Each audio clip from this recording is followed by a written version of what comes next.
Bikers जो हैं आप लोगों को क्या बातें नहीं बताते कि उस टाइम पे ये कोई नहीं बताता कि फट कितनी रही थी। Riding gear is a complete bullshit, it's a joke.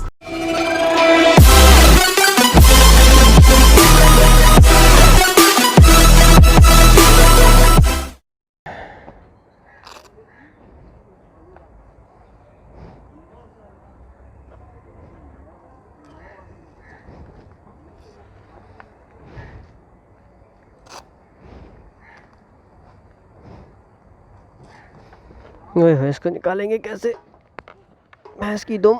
20 minutes later.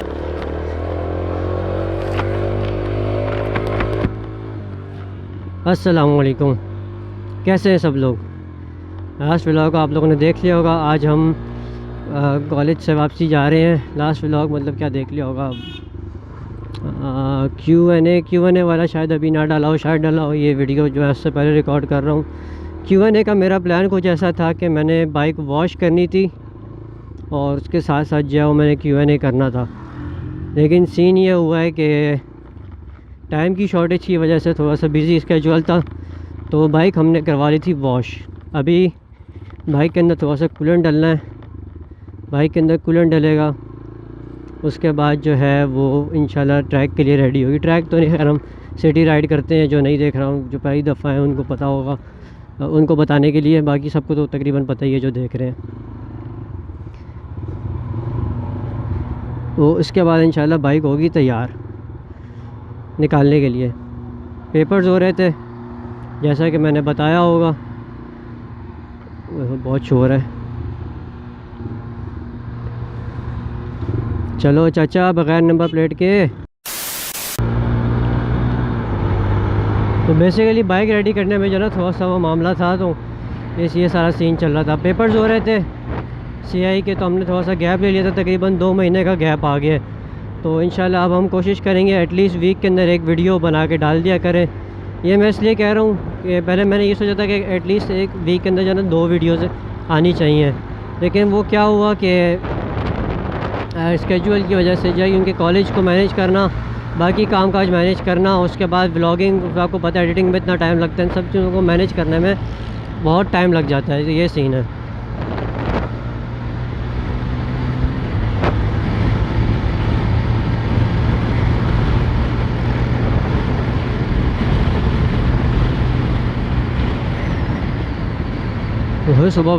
सुबह हमने व्लॉगिंग क्यों नहीं की, क्योंकि सुबह तबाही ठंड हो रही थी। पता नहीं क्यों हम कराची वालों को जो है थोड़ी सी ठंड पे भी बहुत ठंड लगती है, लेकिन यकीन करो तबाही ठंड लग रही थी, बर्दाश्त नहीं हो रहा था सुबह। हमने बोला कि तो लेट भी हो रहे हैं, कॉलेज के लिए पहला दिन है आज कॉलेज का जो रीस्टार्ट हुए हैं, और लेट हो गए थे इस चक्कर में, और प्लस ठंड भी लग रही थी। तो हमने बोला यार अभी रहने दो, ये बेहतर है। ट्यूनिंग करा लिया भाई ने इसकी। आज की हमारी वीडियो का टॉपिक है कि हम बाइकर्स जो हैं आप लोगों को क्या बातें नहीं बताते।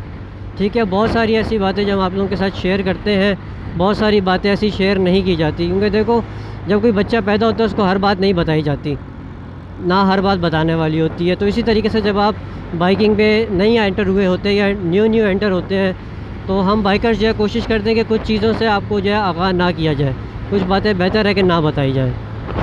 उससे क्या होगा, आप लोग डिसहार्ट होंगे, आप बोलेंगे यार ये शौक़ इस तरह का भी है। तो उन चीज़ों से जो है ना आपको पॉइंट आउट करने के लिए कि यार एटलीस्ट आप एंटर हो, उसको जो पॉजिटिव जगह है वो देख लो, फिर आप नेगेटिव एक्सप्लोर कर लेना। एक्सप्लोर तो आपने ऑब्वियसली अंदर आके पूरा करना है, लेकिन वो एक बेसिकली ना सीन ही होता है कि आपको सिर्फ एक साइड दिखाते हैं हम लोग। अच्छा, सबसे पहली बात जो मैं आप लोगों को बताऊंगा वो ये है कि biking is hell of expensive. ठीक है, बाइकिंग बहुत एक्सपेंसिव है। मतलब एंटर हो गए, आपने एक बाइक ले ली तो दैट्स नॉट इनफ। ठीक है, फिर आप बोलोगे यार क्या ख़र्चा होगा, तेल पानी पेट्रोल, नहीं भाईजान बहुत ज़्यादा खर्चे होते हैं। बाइकिंग सबसे पहले तो चलो तेल पानी को अलग कर लो, पेट्रोल के पैसे अलग कर लो, इसके अलावा जो खर्चे होंगे मेंटेनेंस के ऊपर, ऑयल फ़िल्टर, एयर फ़िल्टर, अगर आप किसी मैकेनिक के पास से जाके प्रॉपर काम करवाते हैं तो 15 से 20 हज़ार रुपये तो एक मैकेनिक जो है वो एवरेज ही रहता है सुपर बाइक्स के। तो ये सीन होता है। उसके बाद आप बोलोगे यार आज फ़लाना मॉड आया हुआ है, आज फ़लाना मॉड आया हुआ है, आज ये चीज़ चेंज करते हैं, आज वो चीज़ चेंज करते हैं। सबसे पहले अगर आप 0 मीटर बाइक परचेज़ करते हो, चाहे वो चाइनीज़ बाइक कर लें या चाहे हम बोल रहे हैं कि यार कोई जापानीज़ बाइक हम यहाँ शोरूम से जाके फ्लोर से पिक करते हैं, तो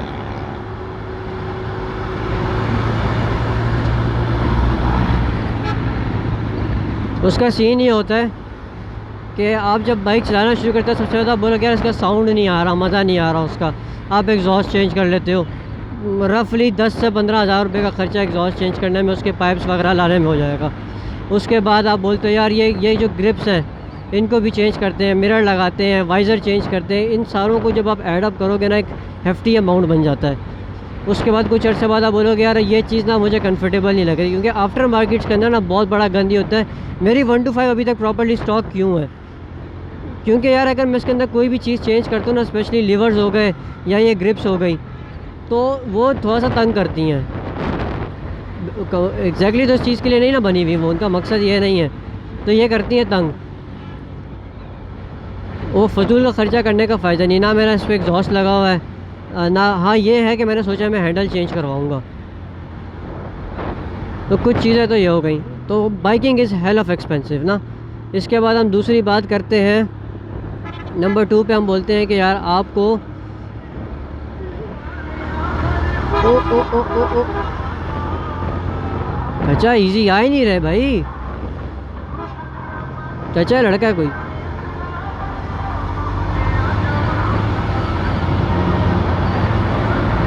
अजीब हरामी बना यार। हाँ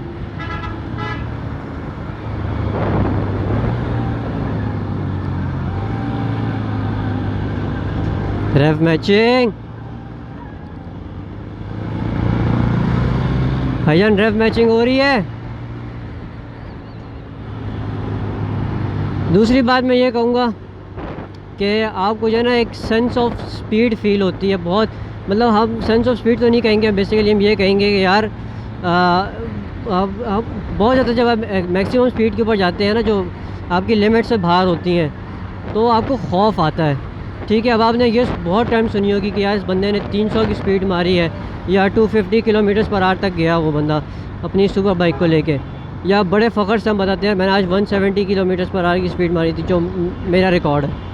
तो ये सीन है कि उस टाइम पे ये कोई नहीं बताता कि फट कितनी रही थी, हालत कितनी टाइट हुई थी, ये कोई भी नहीं बताता। और ये हकीकत है, ये एक ऐसी हकीकत है जो हम सब छुपाते हैं, कोई बताता नहीं है।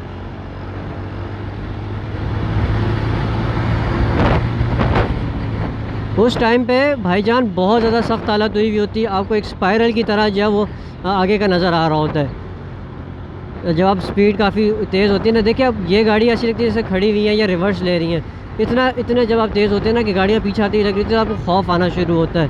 स्पेशली ऐसे वक्त में जब आपकी विज़न को ज़्यादा साफ़ ना हो, जैसे रात का वक्त हो गया या अर्ली मॉर्निंग 4 AM का वक्त हो गया, तो वो ऐसा वक्त होता है जब अंधेरा होता है, तो आपको इतना क्लियरली नज़र नहीं आ रहा होगा। तो वो चीज़ें जो है ना, आपको ऐसा लगेगा जैसे आप किसी स्पेसशिप में बैठ के जा निकल रहे हो।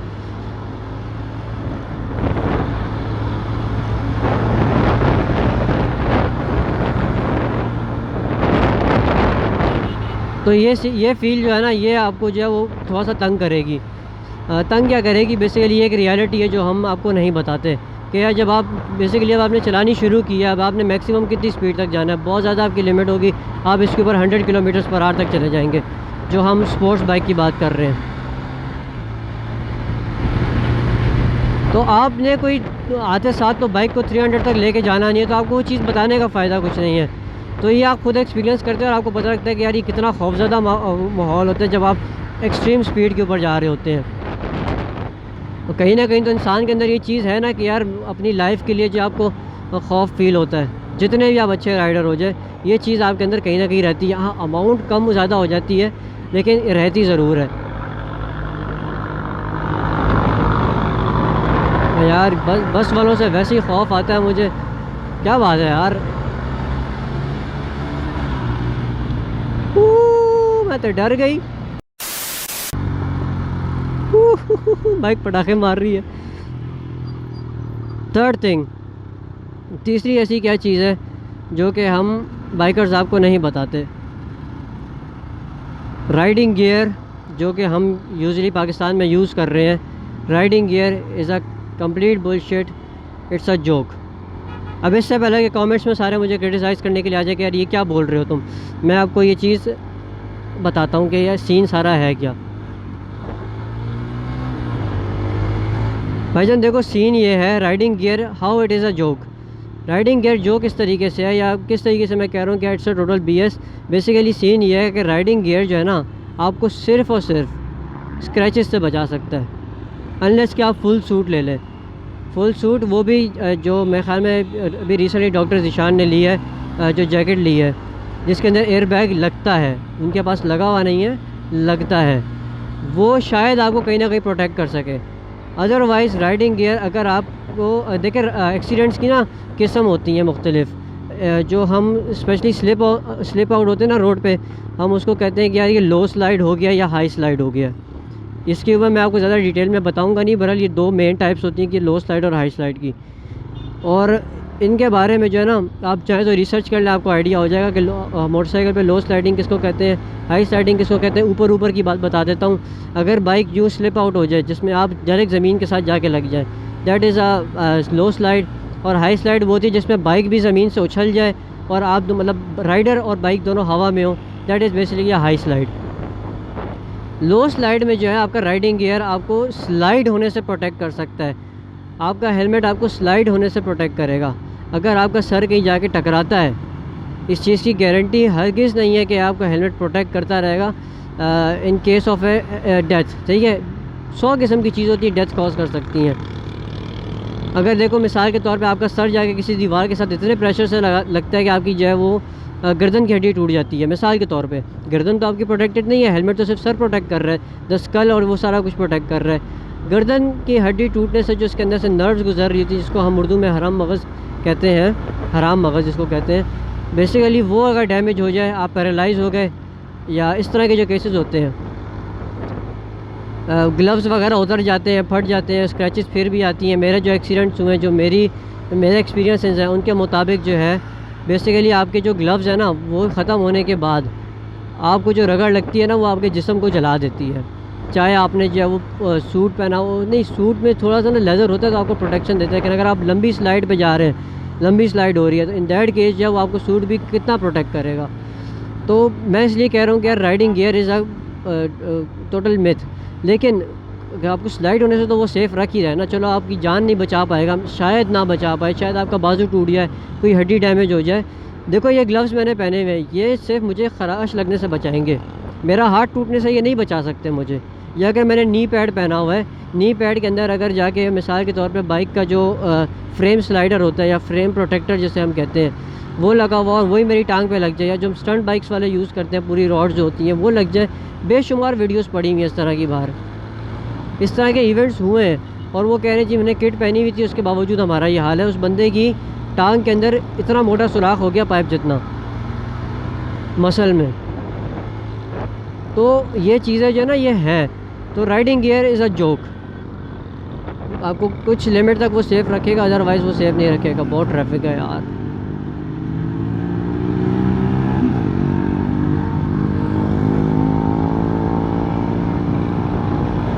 चौथी बात मैं कहूँगा जी, biking is hell of dangerous. Bike बहुत डेंजरस है। अगर जैसे मिसाल के तौर पे मेरा CBR 600 है, मेरे CBR का वेट एटलीस्ट, ड्राई या वेट मुझे एग्जैक्टली याद नहीं, लेकिन एटलीस्ट जो है ना 180 kgs है। 180 kgs, समझ रहे हो? 50 किलो का एक एवरेज आदमी होता है, average 180 kilo, more than 3 times a person. और उसको मिसाल के तौर पे मैं एज आ 40 to 45 kg जो है, मैं उसको जो है हैंडल कर रहा हूँ। कुछ सोच सकते हो अगर वो बाइक मेरी टांग के ऊपर गिर जाए क्या होगा? और ये मैं आपको एग्जांपल दे रहा हूँ खड़ी हुई बाइक की।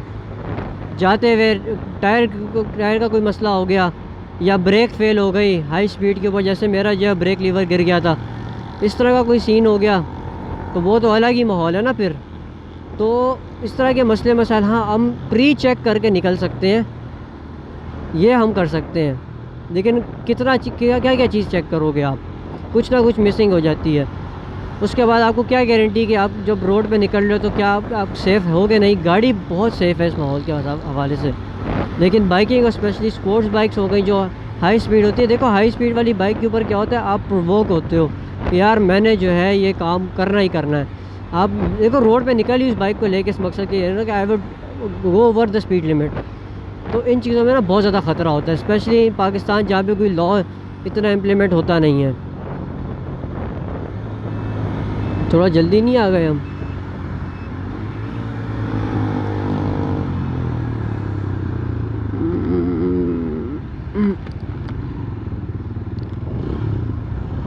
तो ये चंद चीज़ें हैं जो हम बाइकर्स जो हैं वो आप लोगों को नहीं बताते, और वक्त के साथ आप लोग खुद सीख जाते हैं।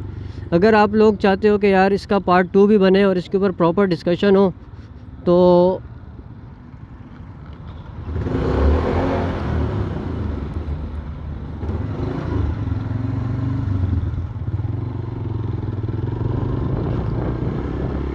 भाई को जो है कमेंट करके बताओ कि जी हमें इसका पार्ट 2 चाहिए और मोर डिटेल्ड वर्जन चाहिए, ठीक है। फिर मैं इसके ऊपर और रिसर्च करूँगा और पॉइंट्स लेके आऊँगा और इंशाल्लाह इस पर हम प्रॉपर डिस्कशन करेंगे। और अभी के लिए मुझे अल्लाह हाफ़िज़, इजाज़त दे। अब मैंने इस वीडियो को एडिट भी करना है और बाइक को भी रेडी करना है राइड के लिए। मोस्ट प्रोबेबली शायद आज रात को या दिन में ही बाइक निकाल ली जाए, देखते हैं, कुछ आइडिया नहीं है, अल्लाह मालिक है। लेकिन बाइक वाला व्लॉग इंशाल्लाह पहले आएगा, ठीक है, या आ गया होगा, आप लोग देख रहे होंगे। चैनल अगर वीडियो पसंद आई है तो सब्सक्राइब करो, और अगर सोशल मीडिया पे हो तो भाई को फॉलो भी करो और बताओ कि भाई हम यहाँ चैनल से आए हैं, ताकि मुझे आइडिया हो कि मेरी ऑडियंस कौन है, ठीक है। अभी के लिए अल्लाह हाफ़िज़, अगली वीडियो में मुलाकात करते हैं। ओ बेटा जी, ओ बाबू जी, किस्मत की हवा कभी नरम कभी गरम, भैंस की डाउन।